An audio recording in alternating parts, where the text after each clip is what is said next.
ललकार देने लगा है हिरण्यकश्यप और बोला, अब की आई जा गरुड़ चढ़ैया, तेने धोखे ते मार दो भैया।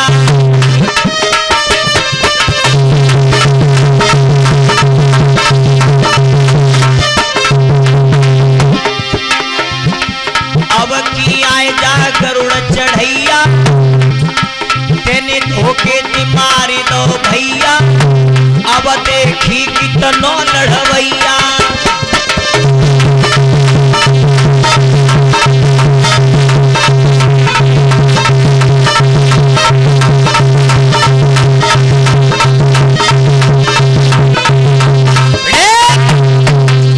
ललकार दी, अब आजा, अब देखेंगे कि कितनी बड़ी सामर्थ है। तूने मेरे भैया का धोखे से वध कर दिया। विष्णु भगवान को ललकार दे रहा है।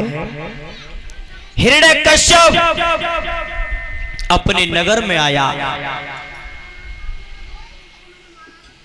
ध्यान रखना श्रोता बंधो,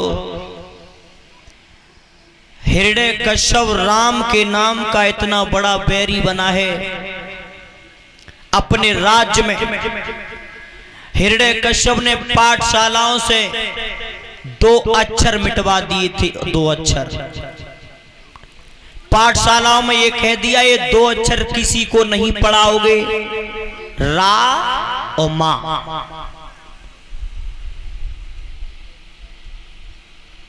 हाई स्कूल इंटर की जो परीक्षा आती है उसमें ये प्रश्न आ जाता है महाराज कि दैत्य वंश में ऐसा कौन सा राजा हुआ था जिसने रा और मां का अक्षर मिटवा दिया था।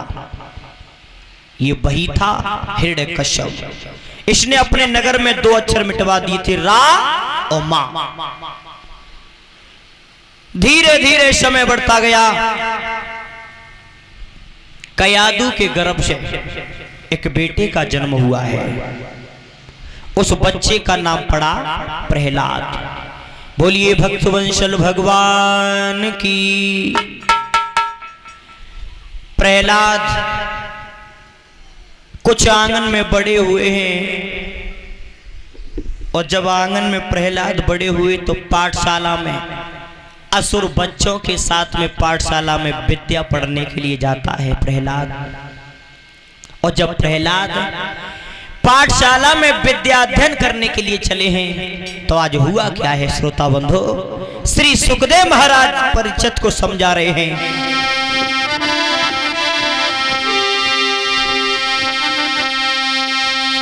अरे बेटा श्यानो भवागनु में जकी मैया खुशी मनाई रे।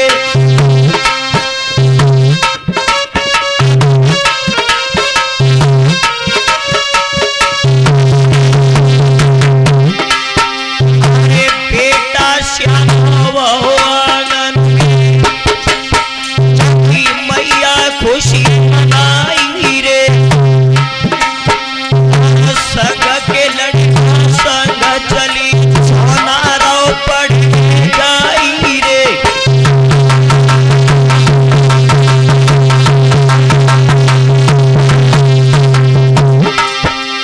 प्रहलाद असुर बच्चों के साथ में पढ़ने के लिए जाता है पाठशाला में।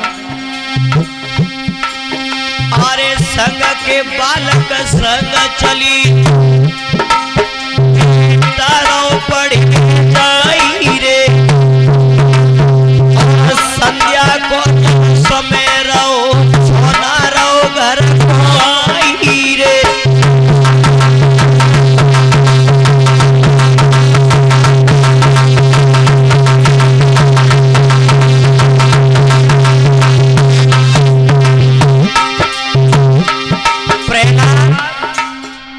सांझ को पाठशाला से पढ़कर के लौट रहे थे, लेकिन क्या देखा है सांझ को प्रहलाद लौटते समय। अरे संध्या को जब समय वो तारो घर आई रे। एक बुढ़िया मन बैठी हमारे को रही आई रे।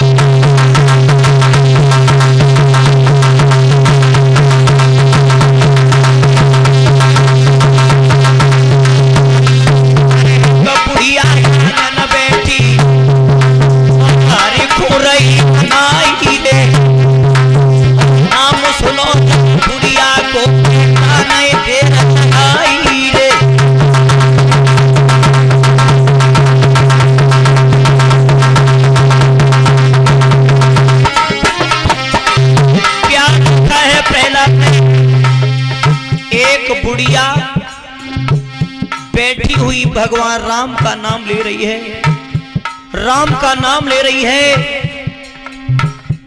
प्रहलाद ने जाकर राम को नाम सुनो, प्रहलाद ने विचार करो हमारे दुश्मन का नाम ये कौन ले रहा है, हमारे नगर में रहने के बाद हमारे दुश्मन का नाम।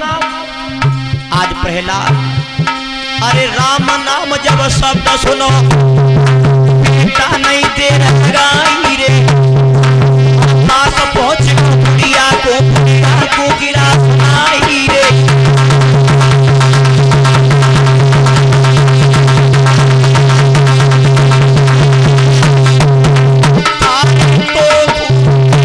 शर्म नहीं आई और बेटा रो बुढ़िया धमकाई।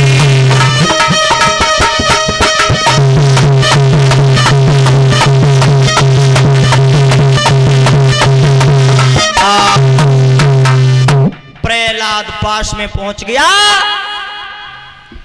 बुढ़िया से कहा है बुढ़िया हमारे नगर में रहने के बाद में और हमारे दुश्मन को नाम ले रही है? तुझे पता है राम हमारा दुश्मन है? बुढ़िया ने जवाब दो लला मैं राम का नाम तो इसलिए ले रही हूं, खैर मुझे तो पता था लेकिन मेरे पति को मालूम नहीं था। इस हवा में बिल्ली के बच्चा 4 दब गए हैं और हवा में आग लग चुकी है। प्रहलाद ने जवाब दो तो का जे राम के नाम लेवे थे बच जाएंगे जिंदा का,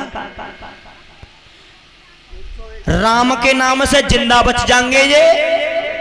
डुकरिया ने जवाब दो लला हाँ मुझे राम के ऊपर भरोसा है, राम के नाम के ऊपर मुझे विश्वास है कि बिल्ली के 4 बच्चा जिंदा बच जाएंगे राम के नाम से। प्रहलाद ने जवाब दो बुढ़िया सुन, अगर तू कह रही है कि राम के नाम से बच जाएंगे ये, राम को नाम ले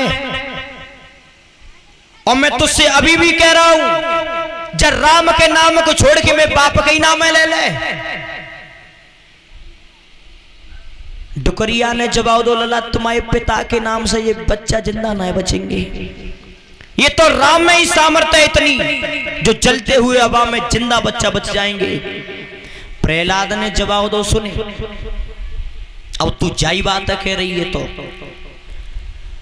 सुबह में आऊंगा और सुबह आवा खोल करके मुझे दिखाना, अगर बिल्ली के बच्चा न बचे तो तेरे परिवार को फांसी लगवा दूंगा, बच्चा अगर न बचे राम के नाम से तो तेरे परिवार को फांसी लगवा दूंगा। प्रहलाद ने धमकी देवे की बात में डुकरिया से कह के और प्रहलाद तो पे घर के लिए चले। बुढ़िया ने कह दिया है बेटा जाओ अब तुम सुबह आना, जे आवाज जब ठंडो हो जाए तब। प्रहलाद चला गया। भगवत श्रोताओं आज वो बुढ़िया अभा के पास में बैठ करके भगवान का ध्यान करने लगी है। प्रभु आसन लगा करके बैठ गई, आज भगवान का ध्यान करने लगी है। प्रभु